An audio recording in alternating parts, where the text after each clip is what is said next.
तर मित्रांनो, मी गेलो होतो सकाळी हापशेवरती. तर चेते आणि गोल्या मस्त आंघोळ करत होते थंड थंड पाण्यानं. त्यानंतर मी आलो दुपारी बाहेर. तर सचिन म्हणाला, बा मला गव्हाची कट्टी उचलू दे, मला काही उचलत नाही एकट्याला.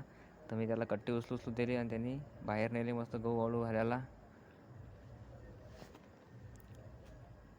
तर दुपारी गरमा खूप करत होती घरामध्ये. तर मी आलो बाहेर आणि सचिन गेला मला कंपनी द्यायला बाहेर. 4 वाजता गेलो मी वैभवदादाच्या वावरामध्ये. त्याच्या गोऱ्याला नाट टोचायची होती. तर तुम्हाला चाल माझ्याबरोबर. त्याच्याबरोबर गेलो आम्ही. मग त्याच्या गोऱ्याला नाट टोचायला. तर ते गोरं खूप पाहिजे होतं सायाचं, आटपत नव्हतं आम्हाला. दोरगिर टाकून गिकून मस्त फर्स्ट क्लासपैकी त्याला पाडलं आम्ही खाली पाडल्यानंतर त्याला टोचली नात. तर ही त्याची नात टोचलेली आहे. तर आता जातो आम्ही घरी. Bye bye. मी एक फुलता एक मी पाचताचा लेख मी काही